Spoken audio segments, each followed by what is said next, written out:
We begin with Israel's attacks on Iran. Israel says that it has launched more waves of strikes into Iran today. Targets include Natanz, home to Iran's main nuclear enrichment facility, seen here on state media. The earlier strike on Natanz was confirmed by the head of the UN nuclear watchdog, Rafael Grossi. He said the site suffered serious damage. Iranian authorities say investigations have not shown any radioactive or chemical contamination outside of the site. The Israeli strikes also hit the Tabriz military airport in northwestern Iran, as well as other nuclear and military sites across the country. The Israeli military says 200 of its jets hit about 100 targets in the capital and other Iranian cities overnight. Iran says civilians were also among the dead. DW's Emily Gordine is in Jerusalem. She gave us this update. So we understand that the Israeli army has intercepted a drone that was flying above the Golan Heights, the occupied Golan Heights in northern Israel. And we understand that the debris that fell from the sky as a consequence ignited a fire in the Golan Heights, and firefighters are currently trying to extinguish that.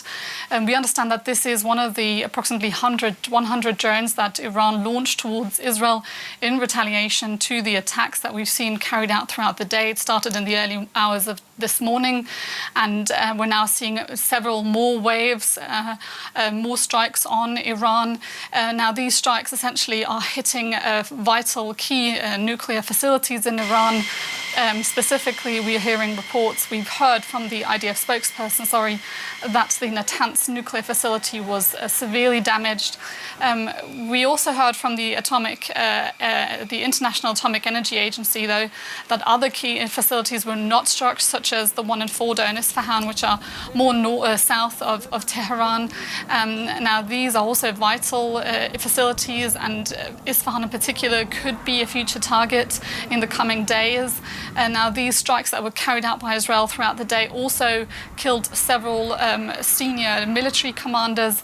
We also understand that Israel essentially took out the entire leadership of Iran's Air Force, which raises questions of how quick Iran can not only retaliate, but also there's a question of how fast they can replenish these ranks. Iran does have a history of replenishing them quite quickly. That was DW's Emily Gordine reporting from Jerusalem. Iran, for its part, has called the attack, quote, a declaration of war. The Iranian president issued this warning to Israel. The Iranian nation and its officials will not remain silent in the face of this criminal act. The Islamic Republic of Iran's legitimate and powerful response will make the enemy regret its stupid act. All right, for more, I want to bring in now Niloofar Gholami from DW's Persian service. Niloofar, Israel says that it carried out these attacks to forestall the threat of the Iranian nuclear enrichment program. So do we know how close is or how close was Iran to having the bomb? According to International Agency for the Atomic Energy, they were close, but we don't know how exactly they were. But we know that we have been doing this uranium enrichment for such a long time, and they went way beyond the limitations that has to be done by there, according to 2015 agreement with U.S. And considering what we saw in the last 24 hours, the ability of Israel to strike and to take out leading figures in Iran easily, seemingly, can we say that Iran is ready for war? There are some threats of retaliation by regime officials, but Iran lacks military power and economic stability for full-scale war. However, we might see regime using proxies or, for example, launching drones to attack Israel, but there is not going to be easy, as the regional proxies are also in a weak position, and any mistake is a great danger to their existence as well. And we know that they already launched drones, but most intercepted. However, I think they remain cautious for the moment. If they decide to start a full-scale war, any mistake could spark serious escalation and drag the country into a crisis and an irreversible stage. What are you hearing from people inside Iran? I mean, are people there, do they have the appetite for war? What do they think?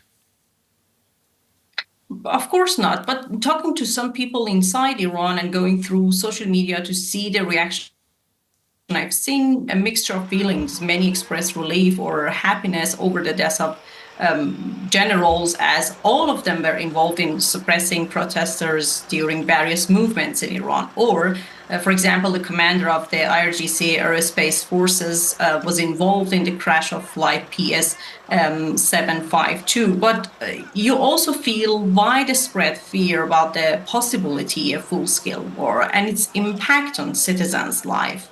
Some are concerned because the regime might use this atmosphere to impose even more pressure on its own people.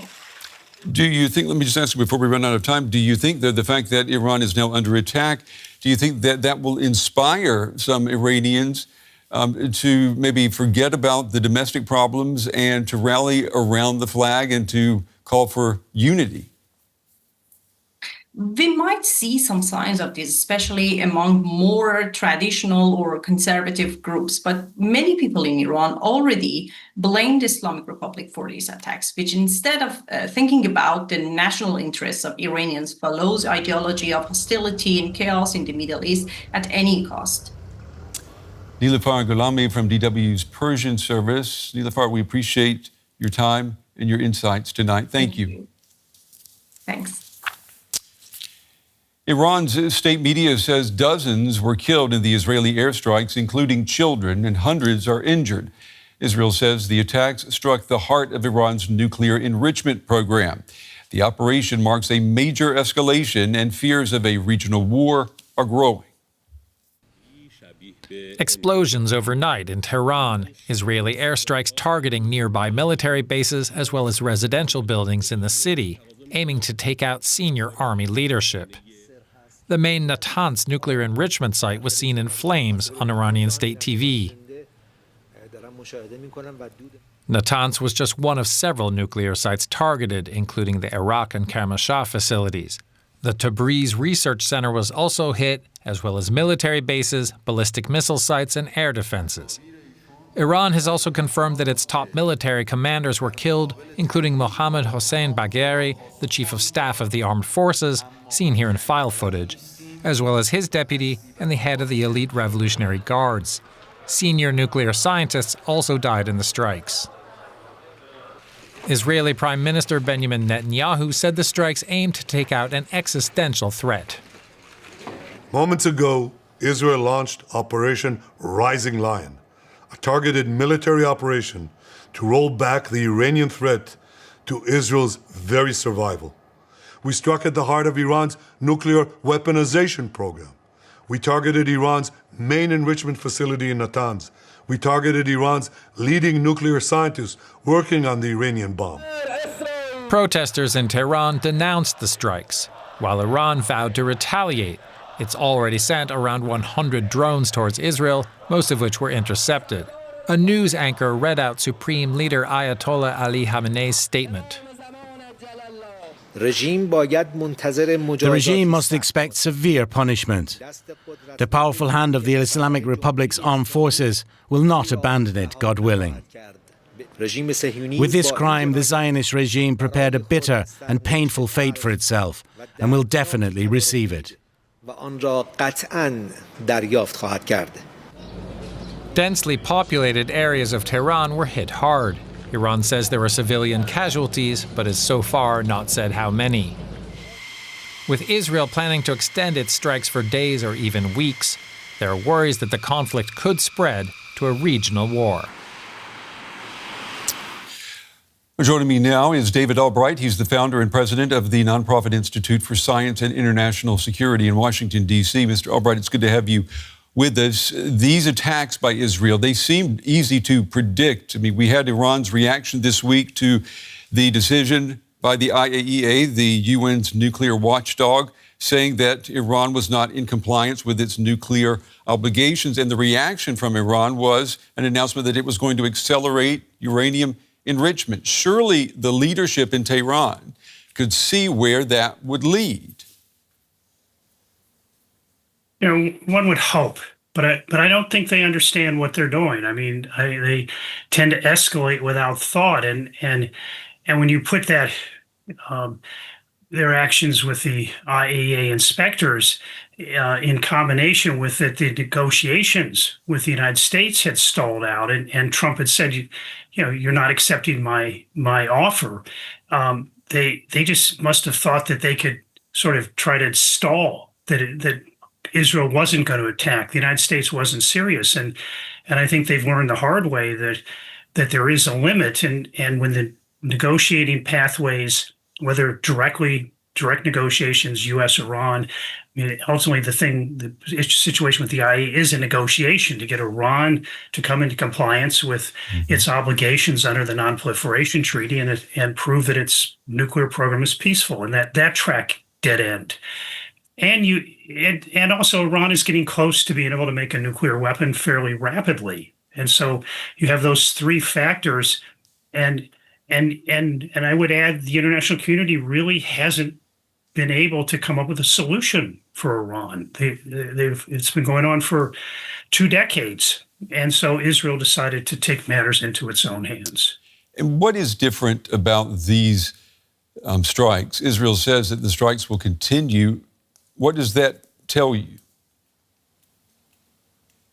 Well, we're trying to make sense out of the strikes. I mean, in the end, we're a research organization, and we're not particularly fond of military options, but we want to look at what Israel's done. And so it appears the first day was to catch Iran by surprise. I mean, and we all were surprised. I mean, my institute expected something, but not last night. But if you think about it, last night was the best time to strike.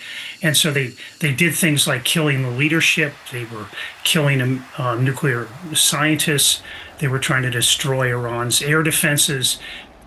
They didn't do much damage to the enrichment program. I mean, or much damage to any of the nuclear program, as far as we can tell so far with satellite imagery.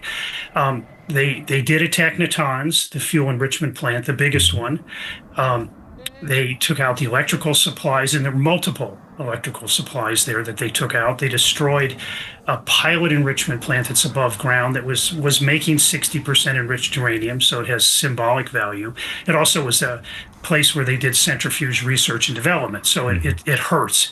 But we can't find any evidence that they took out the large underground enrichment plant, or Fordow, or Esfahan, where uranium is converted into different chemical forms, or the Iraq reactor, or the Iraq heavy water production site. So I think what we're thinking is that maybe the first day was get what you can when you need surprise on your side.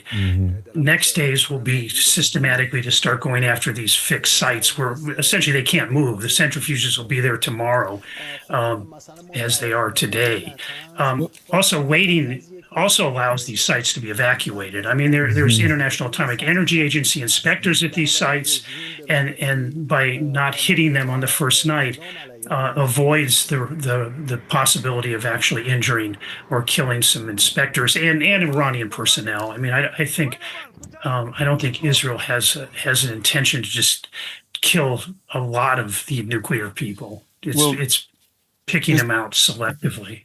Mr. Albright, considering what you just said there, do you think that Israel can permanently prevent Iran from getting the bomb, or will this be another, albeit longer, delay in the process? I think they can do tremendous damage. I mean, we've seen that in other cases that we've been involved in. The 1991 war against Iraq did a tremendous amount of damage. But what you learn from that is that after the bombing, you have to do something. And so in the end, we will come back to some kind of negotiations. It may be Iran being even weaker in the negotiations. It may be more intrusive inspections. It may be that the worst case is that Iran doesn't come back to any negotiations, digs in its heels, and is just going to become a collapsed society. Because I can guarantee that if Iran rebuilds after these series of attacks, and Israel detects it, it'll strike again. And it may strike at economic targets that will even further weaken the regime. And so I think there's multiple outcomes. The hopeful one is that after each side, in a sense, is exhausted, that there is a negotiated solution that ensures that Iran cannot build nuclear weapons and opens the door to an Iran rejoining the international community. Maybe I'm being optimistic, but that is I think a possibility. The other is Israel just attacks over and over again. Are you saying that one possibility of what we're seeing right now, these attacks, could be regime change in Tehran? I don't think this regime is that easy to take out, and I don't think that's Israel's intention. I think that they're trying to end Iran's capability to build nuclear weapons, and that means trying to destroy the enrichment program and some other nuclear programs, and go after the parts of the program that are dedicated to making the nuclear weapon itself, which are very secret. But Israel seems to know quite a bit about that part. But I don't think they're trying to destroy the regime. It's a very repressive regime. Repressive regimes tend to survive, and I think that's a goal too far. But Iran could change its attitude, change its position on nuclear, and give up this kind of I would almost call it an obsession, because the enrichment program is not economic. I mean, they buy enriched uranium all the time from Russia in vast quantities. There's no shortage of enriched uranium for their nuclear power program, but they hang on to this uneconomic, relatively small nuclear enrichment program from a commercial standpoint. It's a big program from a nuclear weapons standpoint, but they just hang on to it. And I think what Israel's trying to convince them to do, and also President Trump, is give up that program, and you'll still have all the enriched uranium you need. Plus, you'll become a lot better off. There'll be fewer sanctions, and in some sense, Israel's trying to do what Trump failed to do through negotiations and try to eliminate the enrichment program. Now, you have to step back and say, can they do it? And we'll just we have to wait and see what Israel does to be able to judge, can Israel actually do it? Okay. Mr. Albright, we appreciate your time and your valuable insights tonight. Unfortunately, we're out of time, but thank you. Thank you.